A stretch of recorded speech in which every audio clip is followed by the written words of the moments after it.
Welcome, everyone, to the SnapCast podcast, episode 51, with your hosts, Brad O'Brien and Mike Cooley. How are you guys doing today? Brad, how are you doing today?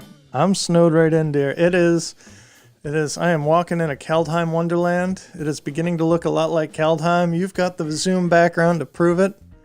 How many snow permanents you got out in your yard right now? Oh, all of them, man. Snow-covered plains, snow-covered forests. We've got everything, man. Snow-covered house.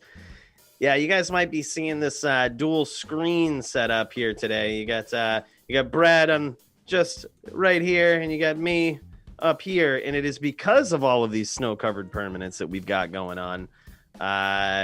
That, and we ran into some timing today, and as some of you know, I have to head out directly after our podcast and do some streaming, so we said, you know what, this would be a perfect opportunity to try to do this remotely. So if we run into any weird stuff that goes on, just let us know in the chat. I mean, it'd be good to hear it live. I mean, if you guys know us by now, we always have stuff that goes wrong or weird. So we are damn near on a year with this. And how many episodes have we had that didn't have a technical glitch? It was only like the last 15 or 20 episodes that we were consistent. Exactly. So we fully welcome that. Just know you're helping us for the future, for now and for the future.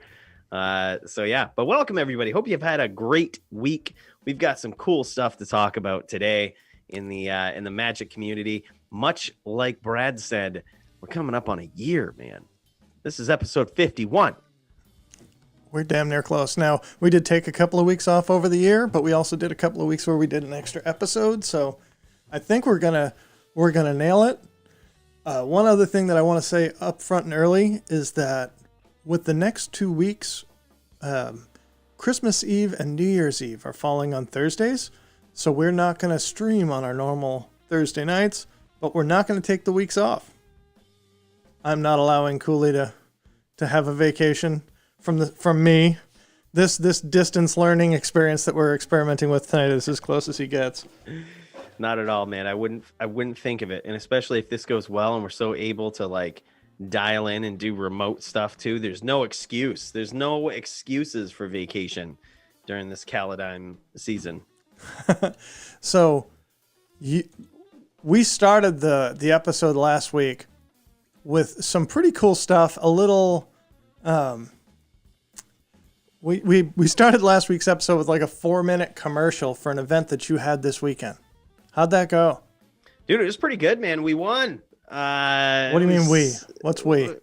Team Cooley. So this weekend we did this. I mean, most people know I'm a pretty hardcore Diablo 2 player, and we had a tournament with some of the best streamers in the world. That we all did this thing called the Arena Games this weekend, and I say we, but I don't know how I even am included in a list of top Diablo 2 streamers in the world right now. It just blows my mind. It really, I don't deserve it. But I'm very honored. I was super honored to be on stream with Mr. Llama SC and Dobrunsky and BT Neanderthal, Anna Cake. Like there's so many GG people from all across the world that play Diablo. And I was on stream with all of them, dude. I got to call some fights with Mr. Llama SC, the most popular Diablo streamer in the world. I was honored, man. It was very, very surreal. But each streamer had their own teamer. They had their own team. Okay, so Mr. Llama had his own team? He had his own team of players that came up and signed up for the events. As streamers, we weren't in it for the most part. We weren't competing. We were just kind of hosting the event, and we would have people from our communities come in and compete in these various Diablo 2 activities all weekend. It was a long weekend, but it was super fun, jam-packed full of Diablo 2 stuff. And my team from community of Team Cooley won the entire event and was responsible for a lot of the GG moments of the weekend. I mean, we had people talking online after like, oh my God, I can't believe that duel just happened. Like, that was so insane. Holy hell. Team Cooley, man. They were all from that community. Like, it was so fun to see. It was very, very exciting and just a very surreal moment to be able to commentate fights like I do in the DFC for Diablo with the man, the myth, the legend himself, Mr. Llama SC. I was pumped and blown away. It was such a good weekend. See, now it's funny. Cooley's throwing around these little acronyms like the DFC, the Diablo Fighting Championship. What you don't know is that Mike Cooley is actually the Dana White of Diablo 2 PvP online tournaments on YouTube. I think as much as you say maybe you didn't deserve to be in the same room with some of those people, you put in a lot of work really quickly driving up that stream. You got your editing game up, your production game up. You know, right now we're looking at your Christmas Wonderland background because you don't want us to see your rocking the green screen, but so dude, I appreciate that, Brad. That's super nice of you to say, dude. And I think a lot of it had to do with the podcast that we did, man. That was kind of the groundwork for it, working with you and taking in all your knowledge and your, suggestions. I think a lot of that comes out in some of my videos, and he doesn't get a lot of credit for it. All the influence that he's had on me, the click tracks, the drinking. In my YouTube videos, I try to make things sound and look and flow very nicely. And it's all this guy right here. So, well, we are a Magic the Gathering podcast. We tend to cater towards competitive Magic players with a casual interest in MTG finance. We skipped over that whole part. I think that's the first time we've missed our intro. You do it far better than I do, though. That was so good. I don't know. I don't have the energetic delivery that you have. This is like watching your videos on Diablo. You are selling it. Meanwhile, I'm just like, I dig Magic. You guys dig Magic? I got my biggest fan over here. Oh, nice. Brad's pointing to a fan in his background. I was just gonna say, like,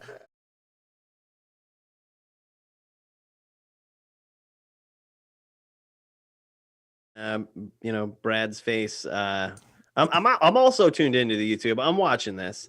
See, I'm checking this out. Zach Fowler says in the chat, I too dig Magic. I too like to live dangerously. Zach, have you played any of these crazy Titan variants that have been going on? Like the one that I shared with you that was Transmogrify Titan or the Aether Vial Titan. You're the Titan King in my book. You'll always be synonymous with that deck to me. So whenever I'm thinking about Amulet Titan, I think of GB, aka Zach Fowler, for people in the chat. Or when I think of him, I think of decks that you think should be one-dimensional, but they can somehow control you in the same way as well and make your game miserable. That's what I think about when I think Zach Fowler. He's a nasty player, always throwing in the weird deck tech in there that's going to keep you in check no matter what you're doing. He could play Naya. He could play Naya Zoo, and you feel like you're playing against a control deck. Exactly. I think he was like smashing me with some Naya Zoo variant that had tribal flames in it at one point. I was like, what the hell am I getting hit with right now? Like, this is everything. I had a fatty on the board and you just killed it. That was supposed to happen. This is an aggro deck. Dude. So officially, Caldheim previews don't start until the second week of January. I think it's like January 8th. WotC typically goes on hiatus for the holidays. Like they legit shut down the whole thing out there. But they've worked out this deal with a bunch of metal bands. Did you know this? I assume that probably has something to do with all of their new poster art that they're doing with those cards. Like they've got a theme. I sense a theme going on here. Well, it is interesting. You would think like they should have tied that in together because they definitely leaned into this like Norwegian death metal thing going on, where I wonder if I can even bring up Twitface over there on Twitter, and let's see.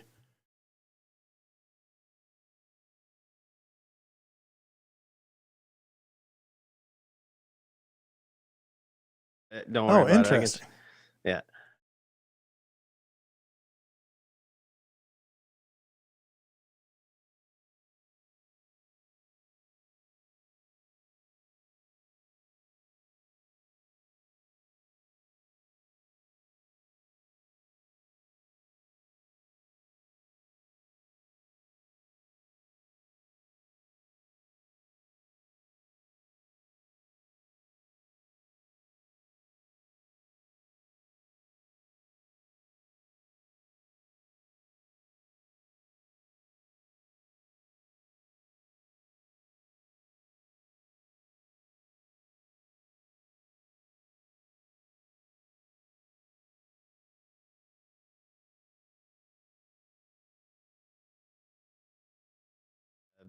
Return to Zendikar, I think, right? Because there's all the weird lands and stuff.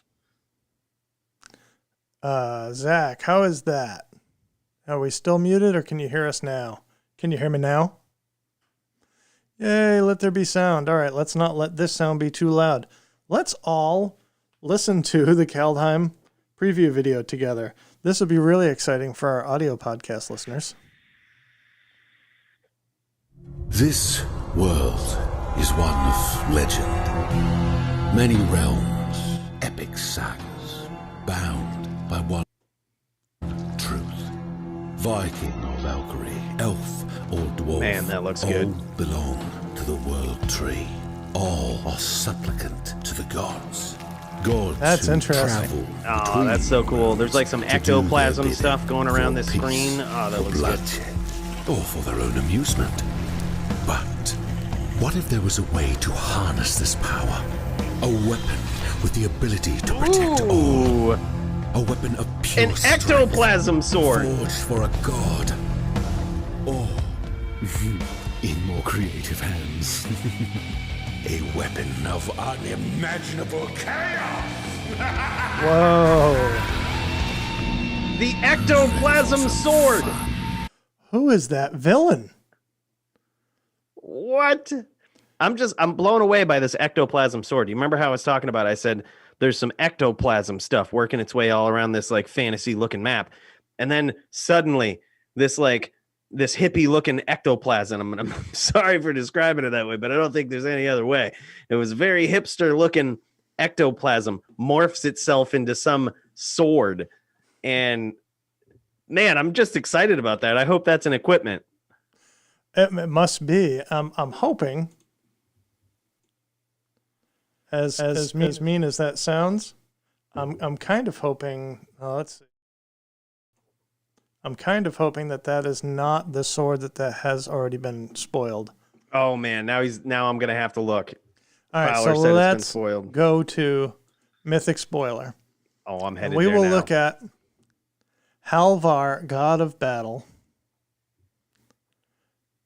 Have you seen this card yet? No, I'm just looking of course at I it. don't. Now, Oh wow. we've got the right screen up. We've got the sound up. Wow. Halvar, God of Battle. This is weird. I had a long conversation with somebody about this today. Okay, so this is a god, but it's not indestructible. It's not like the Theros gods that we've known before. It's not like the Amonkhet gods or that had some other way to like keep them alive. Like Bantu had that thing or all of that cycle. They got shuffled back into your deck. But this is just a 4/4/4 legendary creature god. Wow. So, okay, can I just get something straight while we're looking at this? So we're looking at, much like Brad said, a 4/4/4, 2 white, 2 colorless. And it has some nasty abilities. Creatures you control that are enchanted or equipped have double strike. At the beginning of each combat, you can attach an aura or equipment to a creature. No, reread that, because this is one of the things that bums me out about this card. Okay. So it has to be. So it says at the beginning of each combat, you may attach target aura or equipment attached to a creature you control to target creature you control. So it has to already be attached. How friggin' wild is that? That is kind of weird. So let me get this straight, though, before we move on with this card. Am I understanding this right? This is a flip card. So I could play either side of it. Right. So modal double-faced cards are coming back in Caldheim. Wow. This was a big hit, man. This is changing Magic. That was an ability that changed Magic, dude. These flip cards, I'm telling you, we were talking about that. Like, they're going to change the face of Magic as we know it. Here they are. They're back. Well, I mean, it's certainly like, do you think that this puts... Just say, okay, so if I just have a play set of Halvar in a deck of regular cards in a 60-card format, am I playing with 62 cards? You know, does the backside of this card give me a half of another card? Is it how do you think about that? It's optionality, but like by having 4 of this in there, I'm guaranteed to, you know, you always want to have, if you want to hit 1, you want 4 copies. So now you've got Halvar, you play him. The next copy you play is Sword of the Realms. So that option is sort of like adding extra cards to your deck. Oh my God, that's so good. Dude, so question. Yeah. Question, and this might be, you might know this, or possibly we might have to defer to some of our GG all-knowing people in chat. Can I Stoneforge this guy into play? No. I can't. Wait. Why not? In your hand, that's interesting. So my instinct was, and I apologize when you first said that, was you can't search this up with Stoneforge. But if you have this in your hand, can you play it into the battlefield with Stoneforge? I'm gonna wait for GB to comment on this. Because I would think of it like the land thing from Crucible of Worlds, you know what I mean? Like the reason why Crucible of Worlds got so popular with those flip lands is because you could play the friggin' spell from your graveyard. No. You could though, right? No, I think I confused you on that. But so the ones that are a spell on the front and a land on the back, you can play the land side from your graveyard. I see. Okay. But for most of these double-face cards, whatever's on the front face is how it's treated in every zone except for after casting. Okay. So in your deck, you can't use a land search to go get a Glasspool Mimic, because in your deck, Glasspool Mimic is the shapeshifter creature. But okay, so Fowler says, I think that in any zone other than in play, these modal cards hold the characteristic of the front. Yeah.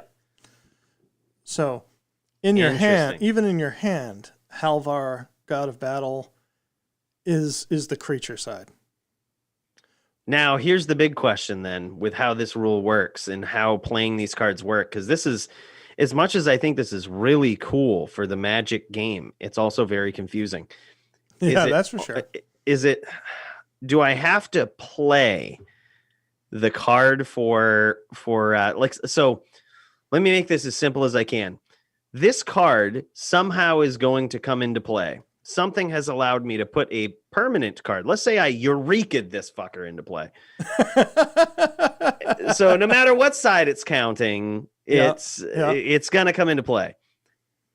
At that point, can I choose for it to be either one, or does it have to be the front? Like, at what point do I make the decision of what this card is? Do I have to cast it as an equipment for it to come in as an equipment?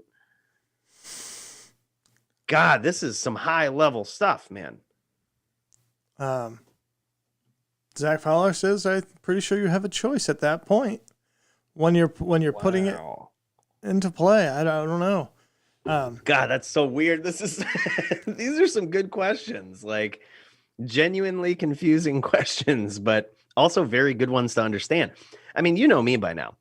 I always look at these cards and I'm like, how can I it be abuse broken? these? Yep. Yeah, how can I break this? How can I abuse this? And, you know, immediately I thought, all right, something that allows me to cheat an equipment into play could also cheat a creature and vice versa, you know, but jury's still out on that for the most part by the sounds. These are just very interesting. So GB just pointed out in the chat that if with most of these modal double face cards, if you flicker them in play, they revert to the front face. So like if you play Glasspool Mimic as a tapped blue source at the start of the game, and later on in the game you flicker wisp that land, it comes back as Glasspool Mimic. So if you had this sword in play, in theory, and you flickered it somehow, it would come back as Halvar. What? Okay, That's so also it must, interesting. Must only be on cast then, from what I understand. Then, like, so it seems like you have to be given the ability to cast the equipment side of it, or play the equipment side of it. Interesting. Very cool. And one of the things that listeners might have missed, and this did come up in the chat as well, is that because this is a legendary creature and a legendary equipment on the back, it's okay to have more than 3 or it's okay to have the full 4 copies, because when you draw your second Halvar, you can play it as Sword of the Realms. Right. It's not like you've got a handful of Halvars and nothing to do. Right. And that's exactly what you were saying. Does this essentially give you more cards in your deck? Like, does this make it so that now you don't have a dead draw when you draw another legendary card of the same name?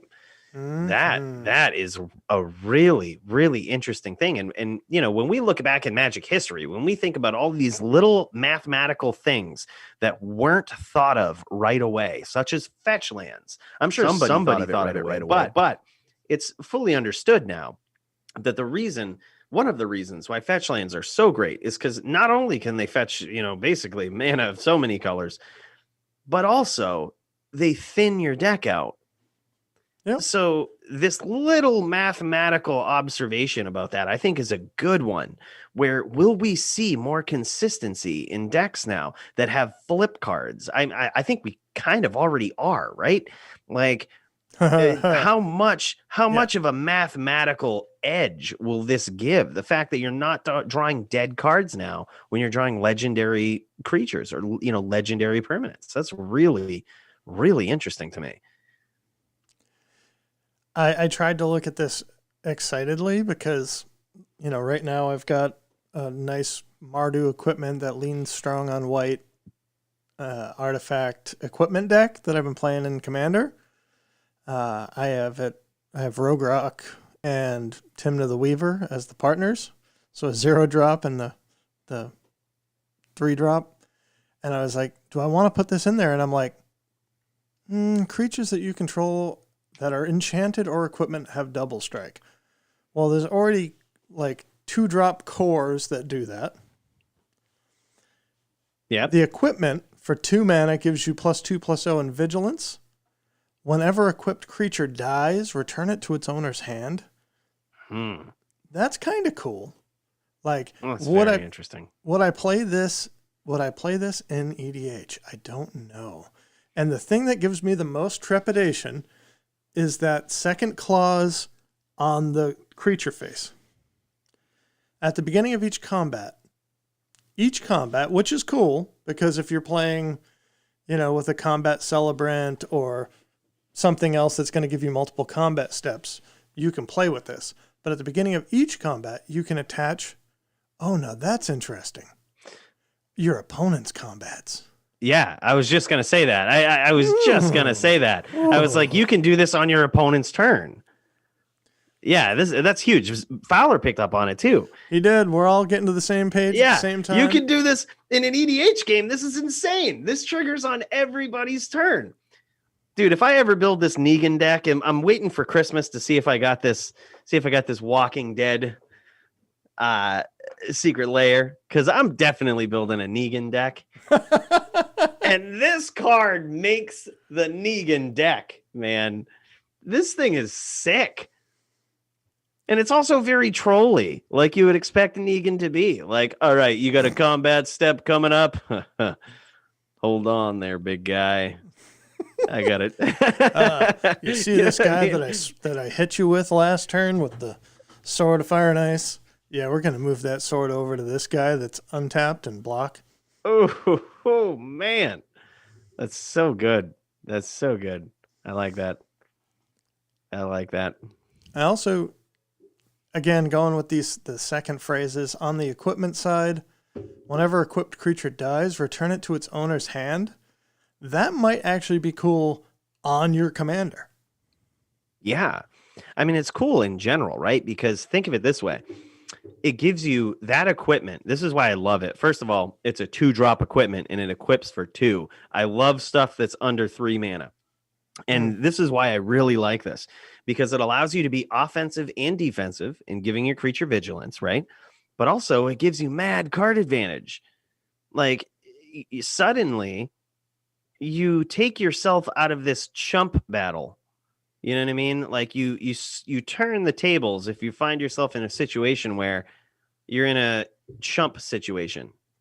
You know what I mean? Oh, I got to chump with this 1/1. Well, not so much. Like you're going to get it back. You're going to be able to, it's just giving you. And on their turn, you can re-equip it. You can, you know what I mean? Like, okay, I'm going to block and then, yep, that's fine. This guy will die or whatnot. I guess it wouldn't work because it wouldn't be attached to a creature you control at that point. But point is, if your creature dies that's wearing this, you still get some sort of card advantage out of this. And I really, really like that, man. Dude, if Magnetic Theft doesn't catch a reprint in this set, that card's going to be stupid. Oh, man. I mean, Steel Shaper's Gift already spiked from Wyleth and the other artifact and equipment related commanders. I don't know. This is God, that's good. It's fun, but I am surprised that this doesn't have. It just doesn't feel godlike to me. I think it's because it doesn't have that sort of unkillable feel to it, right? Like it doesn't have indestructible. It doesn't get returned to your library or your hand or whatnot in a direct way. Yeah. Yeah, it is missing that sort of godly feel to it, but it is such a good card though. I like this, especially for Commander. I really love this. I mean, like I said, it's going in my Negan deck for damn sure. Halvar holding the sword gives him the god feel. That's true, because then when he dies, he goes back to your hand. Maybe if they have just added on there. And I don't know how you would fit it, but, if Halvar God of Battle enters the battlefield, you can equip up to 1 target equipment to him. So if you had Sword of the Realms in play and Halvar, it's sort of like the whole Thor, God of Thunder, pulling Mjolnir to his hand. Like when he enters the battlefield, this sword automatically equips. Can I just say we are so spoiled as Magic players. I love that you're bringing up this observation, right? This card, if it would have been printed 5 years ago, people would be like, holy hell, this is too godly. Now we're just like, you know what? Like, it needs another line of text. It needs, I know that the current lines of text that are on this card can't actually even fit on the card. In fact, it takes 2 faces to fit all the lines of text. However, it'd be really good if it had this other line of text, then it would be really competitive. You got me. And I feel like our soulmate GB in the chat is just saying the exact same things that we are. And I can't tell because I don't know when chat comes in, if it's at the same exact moment we're having these revelations. Oh, no, he's pretty timely with it. I've been watching. I'm lucky enough to have both screens up over here. I got YouTube going, so I'm watching myself, and then I'm watching Zoom, where I'm also watching myself. So it's been pretty timely. You narcissistic bastard! Ah, man, yeah. Using the built-in camera on this computer is really weird. Yeah, it's not the same, dude. It's It ain't not the same. Dude, so what else have we got on this spoilers list here that we can check out? I'm following along here as well. I'm going to newest spoilers. So just to recap, that was the god in that video and the sword. Like that's exactly what they're referring to there. Apparently. Yep. Okay. It's kind of like they sort of blew their wad all in the first day. If that's Halvar God of Battle and that sword is the sword that we just saw in the trailer that's going to change the world according to whoever that chaos-loving villain is. Kaya, the ghost thief, is making a reappearance as Kaya the Inexorable. This is an interesting card to think about, and I love this borderless treatment. Have you seen this girl? All right, I'm checking out your screen now. Kaya the Inexorable. Planeswalker, Kaya, bringing back the fan faves. I was just checking out another card on there that I'd love to talk about after this. Oh, yeah. But so this girl says she's 5 mana, and she says put a ghost form counter on up to 1 target non-token creature. It gains when this creature dies, it's put into exile, return it to its owner's hand, and create a 1/1. Yeah, not bad. -3 exile target non-land permanent, comes in with 5. Exile target non-land permanent for -3. And then the ultimate for -7. You get an emblem with at the beginning of your upkeep, you may cast a legendary spell from your hand, from your graveyard, or from among cards you own in exile without paying. What the ever living F? Anywhere. A card from anywhere. That is cool. That is really cool. So the biggest one that I've seen, well, hold on. Before I say anything, what do you think of when you think of casting a legendary spell from your hand, graveyard, or from exile without paying its mana cost? I mean, obviously, I think of Eldrazi. Obviously, I think of, Emrakul, the Eon's Torn. Like, okay, yeah, insta, bam, cast this guy from exile or from my hand or whatnot. This is that's instantly what I think of. But I mean, you could also cast Nicol Bolas. You could also cast Ugin. You could cast so much stuff, dude. How about Karn's Temporal Sundering? I was just gonna say that too. Like you could cast those weird legendary, spells that they, sorceries or whatnot that they had. Take an extra turn at the beginning of your... And so the thing with Karn's Temporal Sundering is you exile it. It doesn't go to your graveyard. So you take an extra turn, next upkeep, take an extra turn, next upkeep, take an extra turn. Oh, my God. Talk about an emblem that could... Obviously, that's an Esper deck, and it's probably some form of Esper control, but... That just sounds like a lot of fun. Now, you were talking about the massive Eldrazi. You know what I thought of when you said that? I was like, how in the world would you make that work? And you know what I thought of? What are your favorite formats? The old formats that really want you to exile cards from your hand for fast mana. Like Legacy or Vintage. Yeah, I mean... Here's the thing in those formats is I think there's cards that do that same thing for like a lot more efficiently. You know what I mean? That cast cards from exile for free?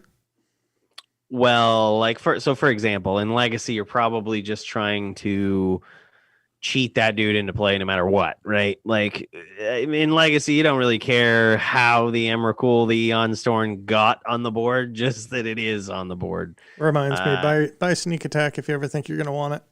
Right. Yeah. Sneak attack, show and tell, Eureka, that sort of stuff. However, here's the game changer about this is this does give you some late game options, as we saw in our tabletop commander game last week.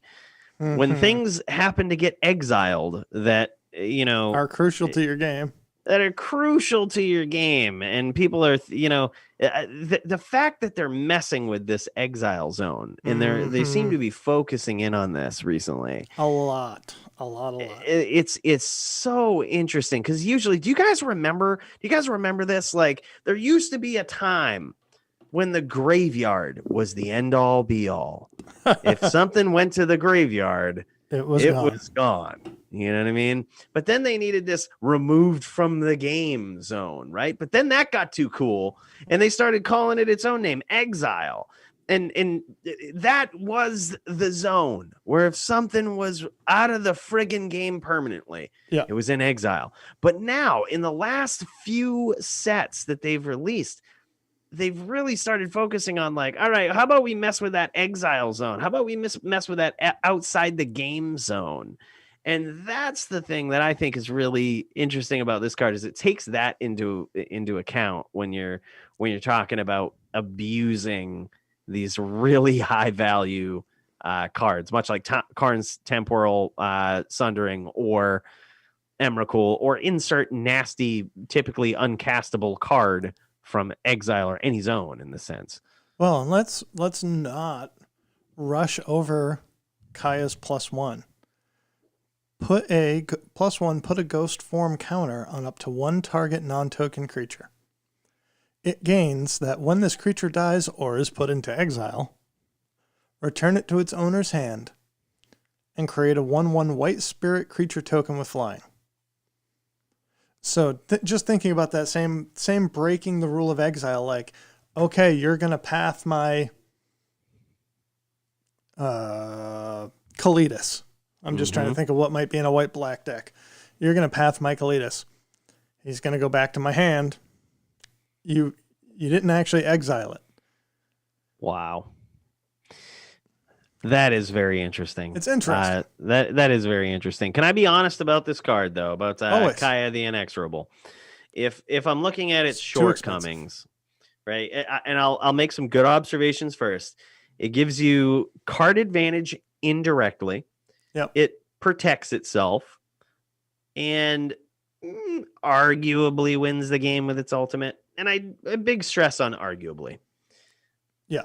The problem that I have with this card, and again, spoiled Magic player here, it's 5 mana.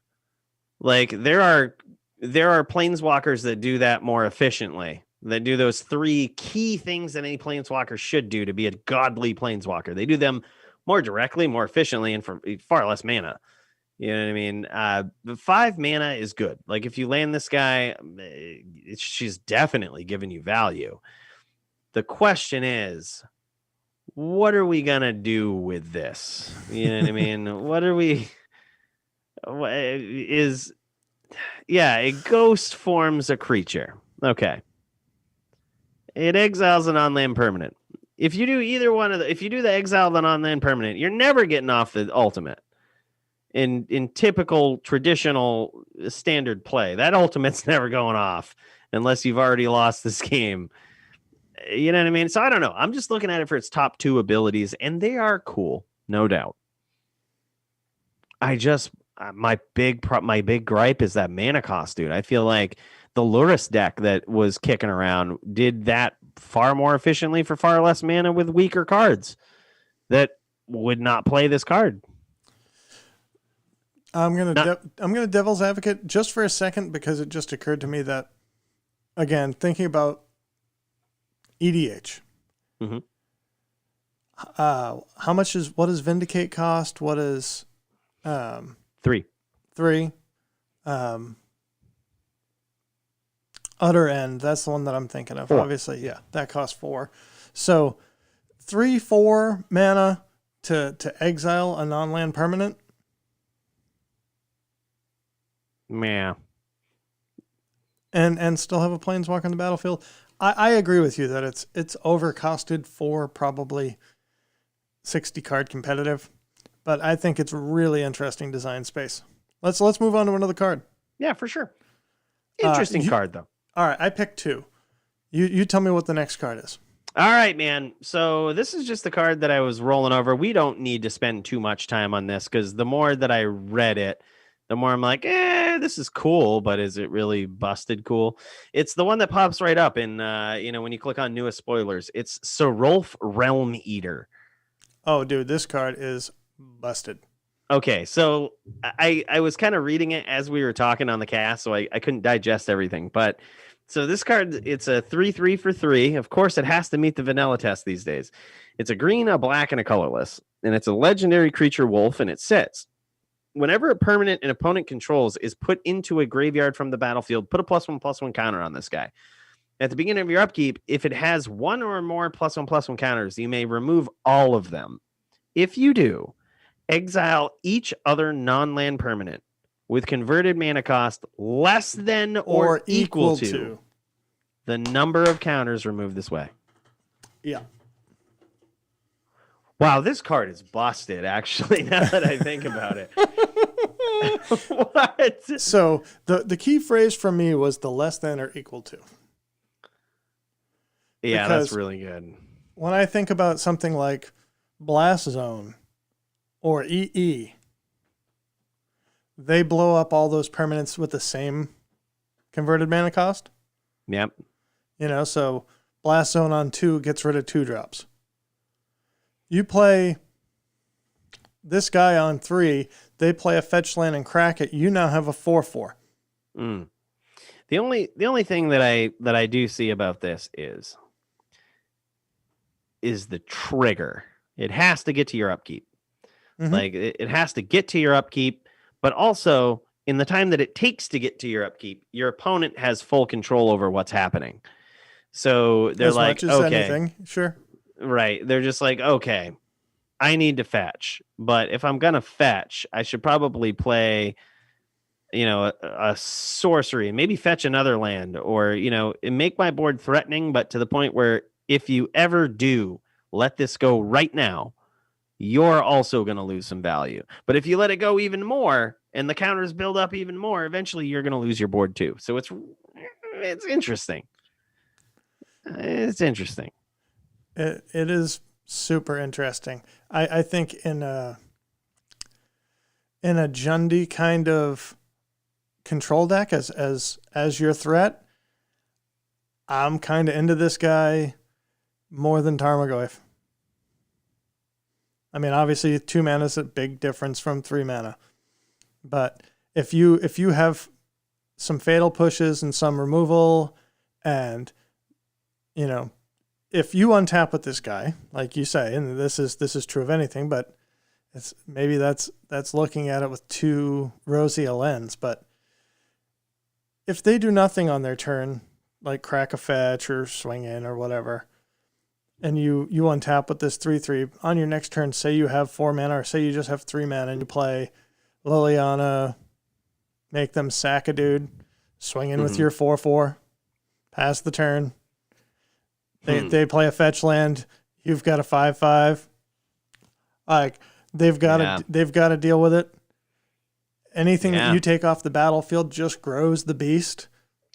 Right. It's sort of Tarmogoyf-y in that sense. And also, just speaking of the aesthetics of this card, we're looking at like the fancy treatment. Yeah, we're looking at the fancy showcase treatment here of this card, and Jason pointed out this is his favorite showcase treatment since Throne of Eldraine. This does look really good. I think it was one of those cards that the reason I even clicked on it and looked at it in the first place is I clicked on newest spoilers, and it was so captivating. It was so captivating. Like, I was like, what is this card? It just looks really good. When you think about showcase arts and these random weird arts that Magic has done to their cards throughout the years, this is the most Magic-y looking alternate art. Oh, the little dragons up in the corners of the frame. The dragons. The wooden look. Yes, you just look at that old school. It's got like this mythological frame to it. Yeah, it's so good. The other thing about this creature is that if you do trigger that Nev's Disc type effect of destroying things that are CMC less than or equal to, they're exiled, which is huge. I was saying, like, I don't know how a deck with this and Fatal Push. Like, I don't know how Humans beats a deck that has this and Fatal Push. I mean, I can Reflector Mage it, I guess. Yeah, I was gonna say there's a ton of ways actually. Like, it's Not like I said, mage, I think but yeah. I mean, how about playing this in a deck with Vial? Like, okay, on your turn, I'm going to Vial this in, and then Fatal push something, and then untap with it. And then exile all three, or Exile everything with your one or 1/1s. less. Yeah. I think it's really interesting. I think that right there, we're talking about a 3-card combo to exile 1 drops is interesting. I don't know. Like I was taken by this card at first, but the more that I'm thinking about it, think about this too. Think about a value play from this card. I don't think there's, at best, this is an Eidolon of the Great Rebel. And let me explain. I know those are totally different cards. I'm excited by this comparison. Yeah. So, I know these seem like two very different things, but I think they're fighting towards the same goal. And that is you play it when you have board advantage and your opponent can't really at that point, they have to do something in order to, they have to make this go off or get rid of it in order to progress in the game. You know what I mean? So like an Eidolon of the Great Rebel, you slam that guy down there on an empty board and it's like, okay, you're going to continually pay the price for this.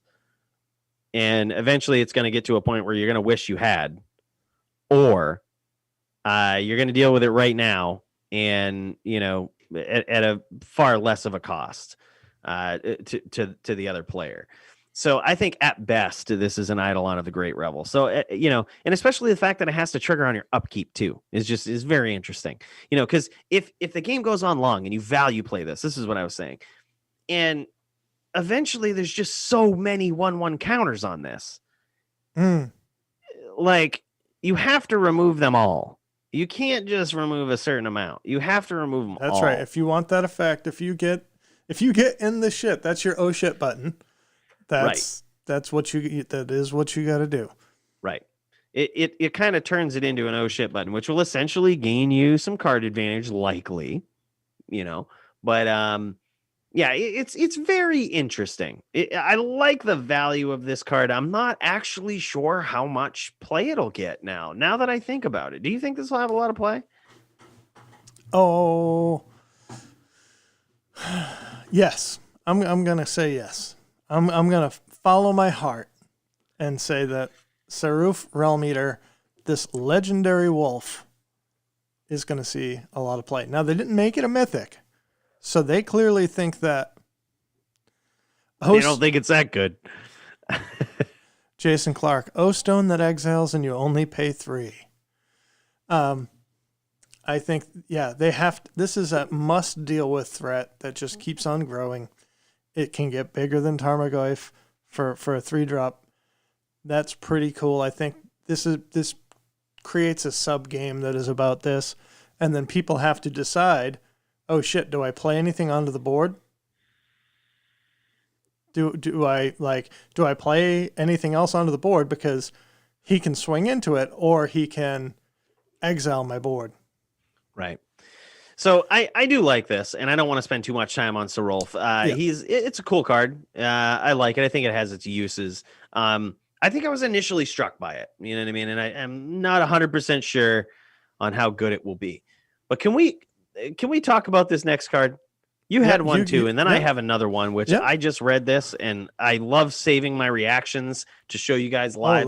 Holy shit, I'm fired up about this card. This is awesome. Which one? Realm Walker. Oh, you bastard. You got a good one. You picked a good one. Speaking of humans and fish and everything else cool that I like in Magic, go right ahead, This card is nasty. Yeah. This card is nasty. And look at the art on that buy a box.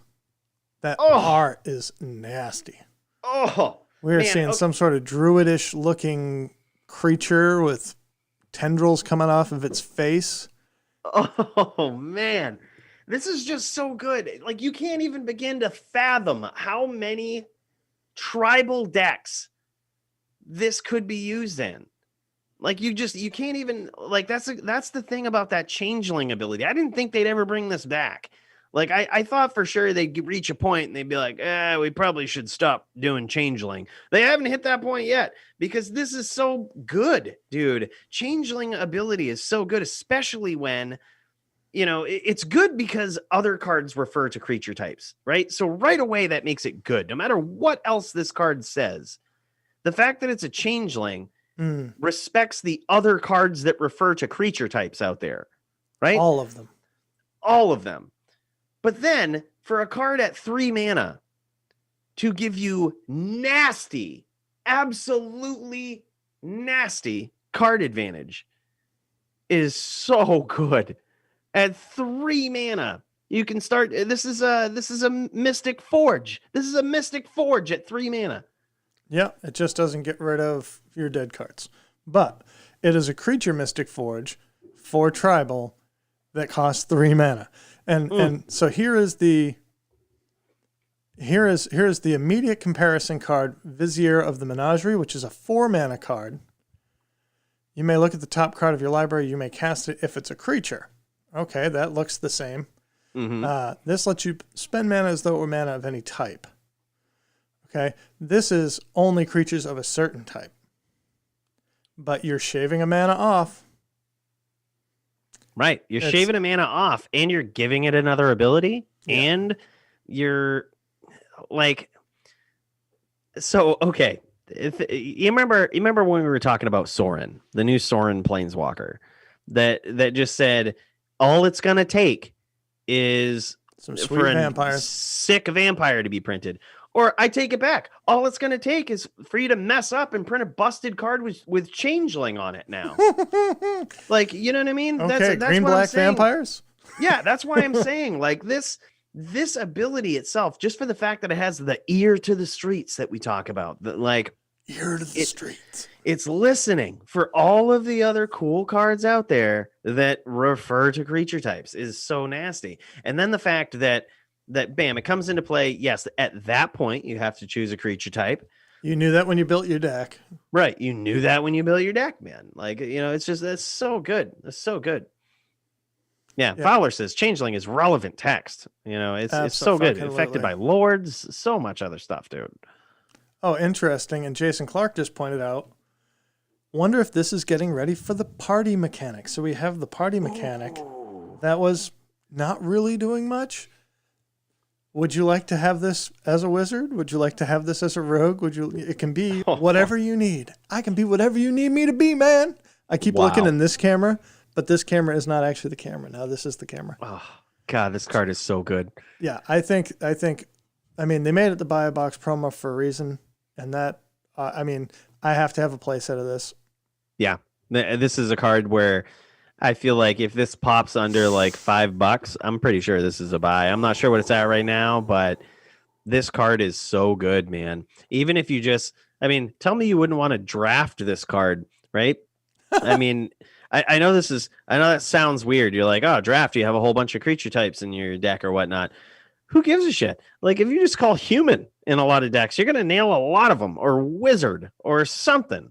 It just gives you that, like, I can always look at the top card of my library at any time. That ability in and of itself is nasty. Oh, we didn't even look at this.